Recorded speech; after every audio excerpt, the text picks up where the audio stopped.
Working the night shift at a remote gas station along Route 9 in Nevada is a lesson in absolute isolation. For miles in either direction, there is nothing but dark desert, dead brush, and the endless black asphalt. Most nights, your only companions are long-haul truckers and the buzzing neon sign flashing outside. You quickly learn to read people, and you learn that the desert attracts individuals who do not want to be found. But when the clock strikes 3 a.m., the silence changes. The vast empty landscape outside starts to feel less like open space and more like a massive hiding spot for something deeply malicious. A college student named Ryan took the night shift at this isolated station to pay off his tuition. The pay was decent, and he usually spent his hours studying behind the safety of the thick bulletproof glass counter. It was a completely quiet Tuesday night when a heavily rusted dark blue sedan pulled into the far edge of the lot, completely avoiding the bright overhead canopy lights. The car sat there with its engine idling for nearly 20 minutes, its headlights turned off. Ryan kept looking up from his textbook, his pulse ticking upward. Finally, the driver's side door slowly creaked open, and a tall, incredibly thin man stepped out into the cold desert air. The psychological tension hit hard when the stranger walked inside. He didn't look at the shelves, and he didn't walk toward the coolers. Instead, he approached the counter with a slow, heavy limp, his eyes completely locked onto Ryan. The man was wearing a filthy, oversized trench coat despite the heat, and his skin was a sickly, pale gray. He stood right against the glass, breathing heavily, and asked for $20 on pump number 4. His voice was a flat, low monotone that felt entirely robotic, and he refused to blink. When Ryan processed the transaction, the man didn't return to his car. He walked directly to the side of the building where the outdoor breaker box and the security cameras were mounted. Seconds later, the monitoring screen behind Ryan went completely black.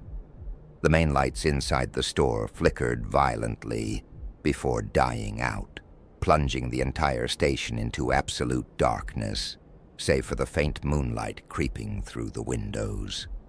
Ryan froze, his hands gripping the underside of the counter where the emergency panic button was located. Outside, the heavy metallic sound of the store's side entrance door being aggressively pried open echoed through the back hallway. The stranger hadn't left. He had bypassed the locks and was now inside the employee-only section of the building, acting on pure survival instinct.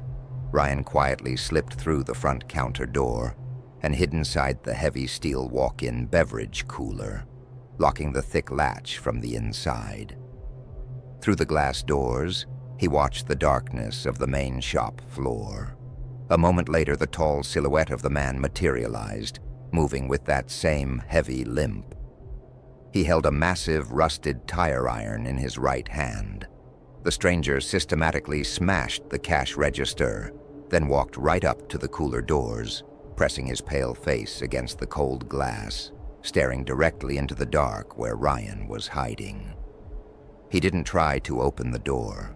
He simply stood there for 10 grueling minutes, tapping the metal iron against the glass in a slow, rhythmic pattern. When the high beams of an approaching semi-truck finally illuminated the parking lot, the man instantly turned and vanished through the back. The police later found that the dark blue sedan had been reported stolen 3 days prior, and the trunk was filled with heavy industrial chains. Booking a remote cabin through vacation rental apps has become the ultimate escape for people trying to disconnect from their chaotic city lives.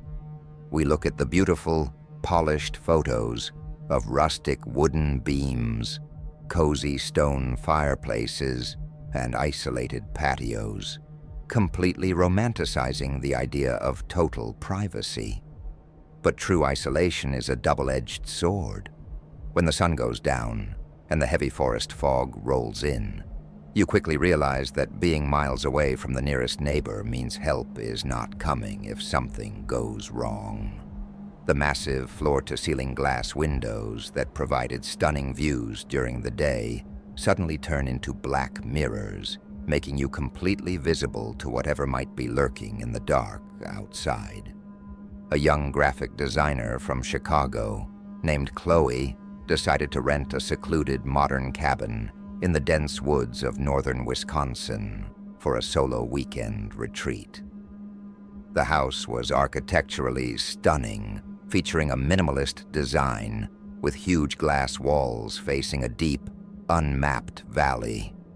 On her second night, around 1:30 a.m., Chloe was sitting on the living room sofa, finishing some work on her laptop, when the ambient outdoor motion sensor lights suddenly flooded the back deck with bright white light. She looked up, expecting to see a deer or a raccoon, but the wooden deck was completely empty. Assuming it was a glitch caused by the wind, she ignored it and went back to her screen. The psychological horror began exactly 10 minutes later when her phone buzzed with an automated text notification from the cabin's smart lock system. The app stated that the digital keypad on the front door had just registered 3 incorrect passcode attempts. Chloe's breath immediately caught in her throat. She was completely alone, and her car was parked right outside the entrance. She crept toward the front foyer, keeping her body low to avoid being seen through the glass windows. As she peeked through the small peephole, she saw a person standing perfectly still in the freezing mist. The stranger was wearing a cracked white plastic theatrical mask that completely obscured their face, and they were holding an old dirty iPad in their hands. Suddenly, Chloe's laptop on the living room table began to play a loud, distorted audio file. It was a live, high-definition audio feed of her own breathing, looping back through the house's integrated Bluetooth speakers with a terrifying 2-second delay. The stranger wasn't just trying to break into the house. They had already hacked into the cabin's local Wi-Fi network and compromised the smart home devices. Through the huge glass walls of the dark living room, Chloe saw the masked figure slowly walk around to the back deck, raising the iPad. The screen was glowing brightly in the dark, displaying a live video feed from a hidden camera hidden inside the bedroom ceiling fan, looking directly down at her bed. Acting on pure survival instinct, Chloe realized the front door lock was her only barrier.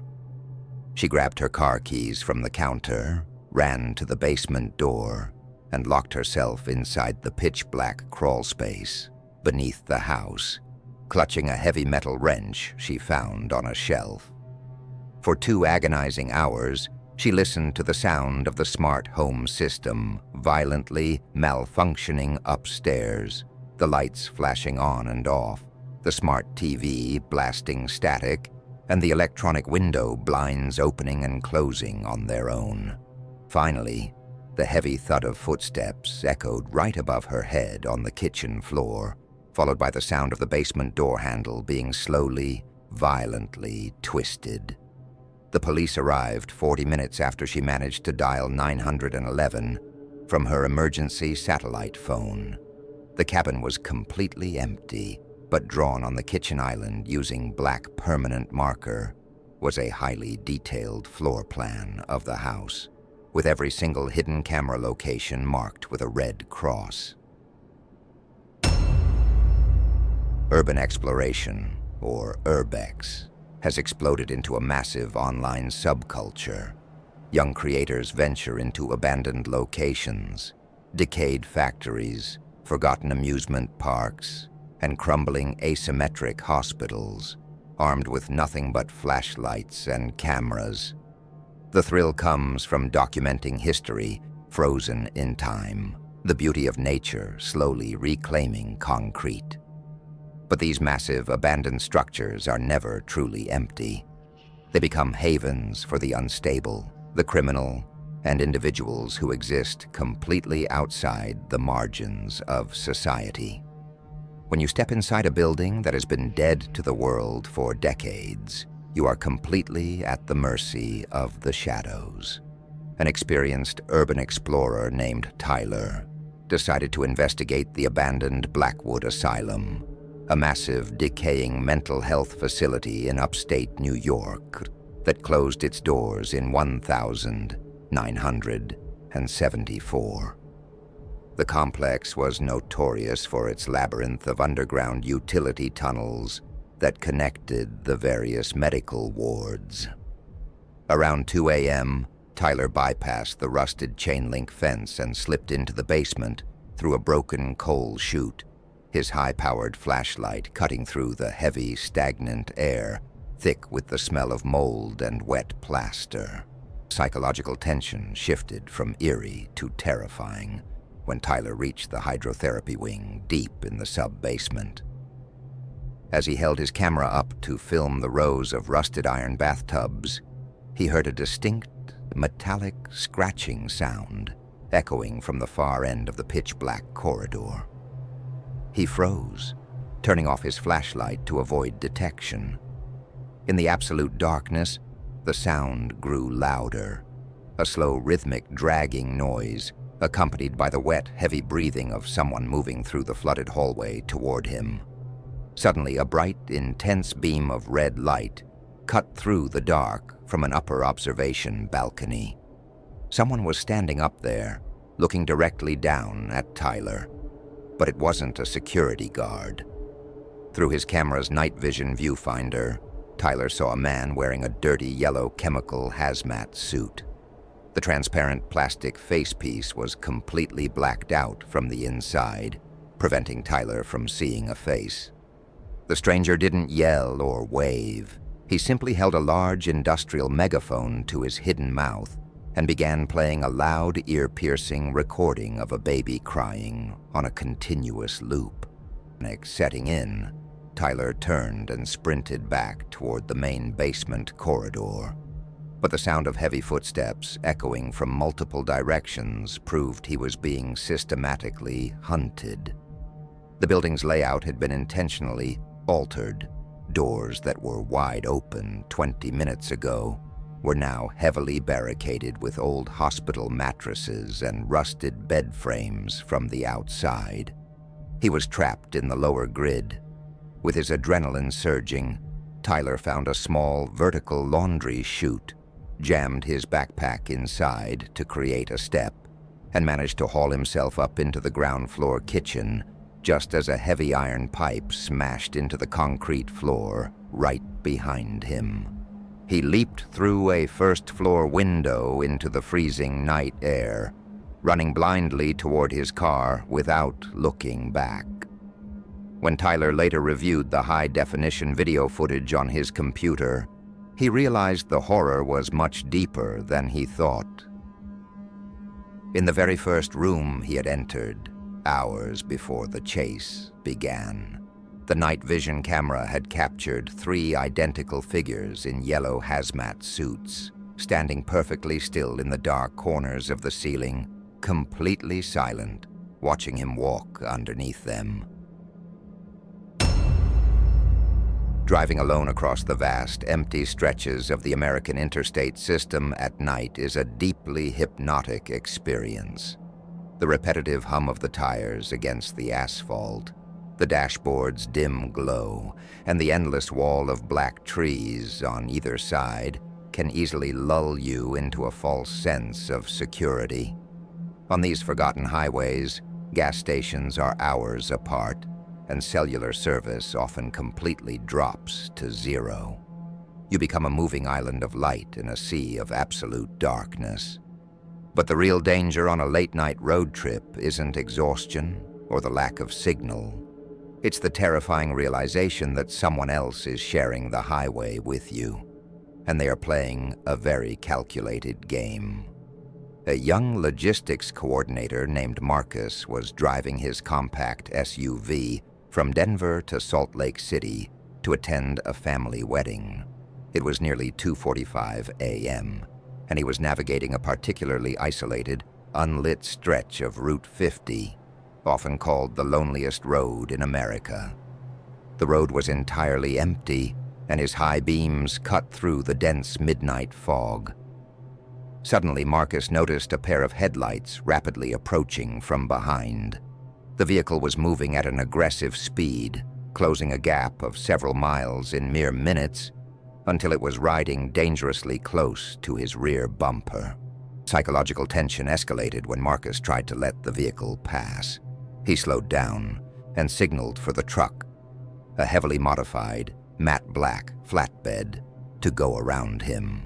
Instead of passing, the truck mirrored his exact speed, maintaining a distance of inches.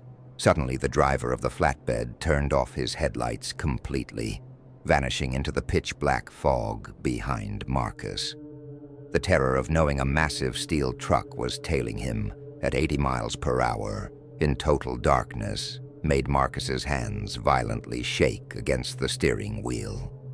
A mile down the road, the black truck suddenly roared past him, its heavy engine screaming.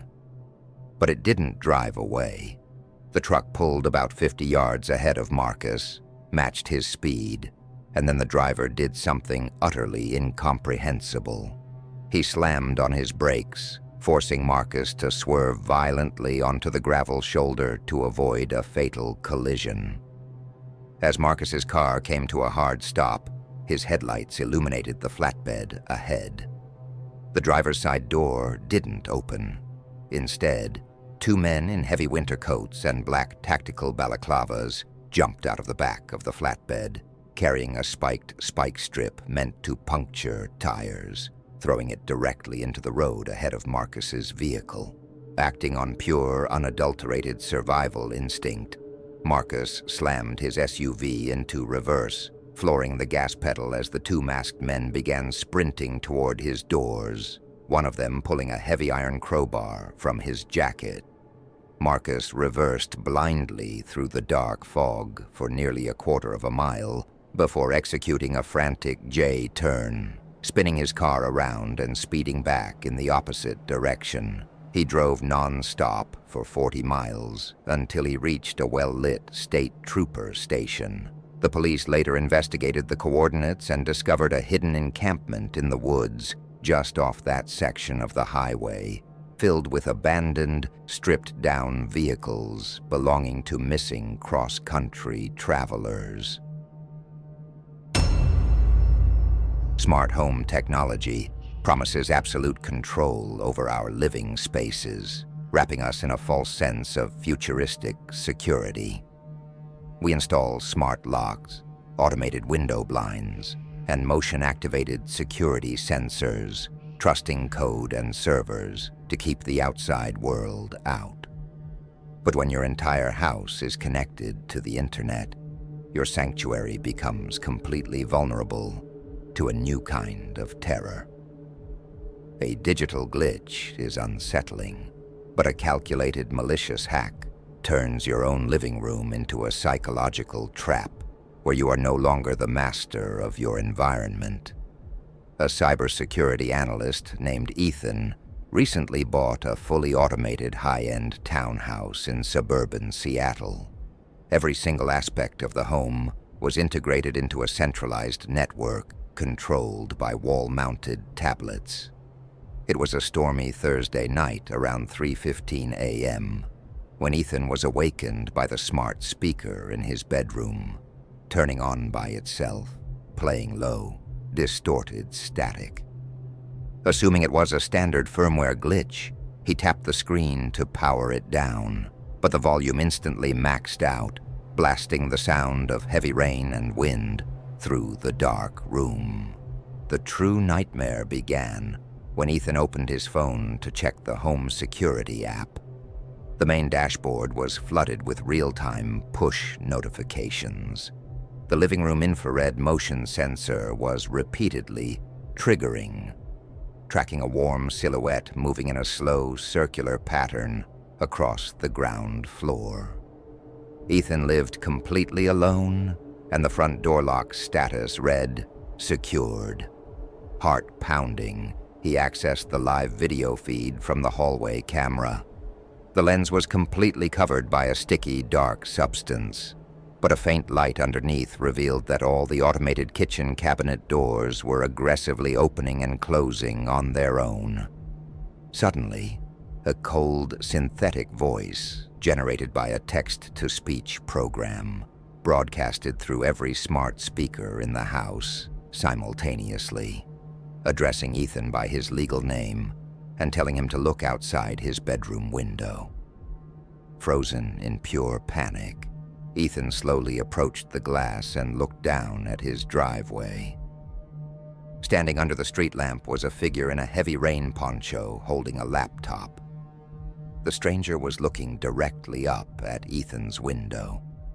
In that exact second, the automated electronic deadbolts on Ethan's front door violently clicked, changing their status on his phone screen to unlocked. Acting on pure survival instinct, Ethan didn't try to run downstairs. He slammed his heavy solid wood bedroom door shut, manually sliding a heavy dresser across the floor to barricade the entrance, just as the power to the entire house was completely cut. In the pitch-black silence, he heard the front door creak open downstairs, followed by the heavy, deliberate sound of footsteps ascending the wooden staircase. The stranger didn't rush. They knew the house was entirely dark and that Ethan was trapped. Ethan hid in his master closet, dialing the emergency services while holding a heavy metal flashlight. The police arrived inside 7 minutes, finding the front door wide open. The intruder had vanished into the rainy night, leaving behind the laptop on the kitchen counter. When state investigators analyzed the device, they discovered it was running a custom-coded terminal script that had completely overwritten the townhouse's master security protocols. The hacker hadn't just accessed the cameras that night. They had been silently recording Ethan's daily routine through his own living room sensors for over 6 months, mapping out every blind spot in the house.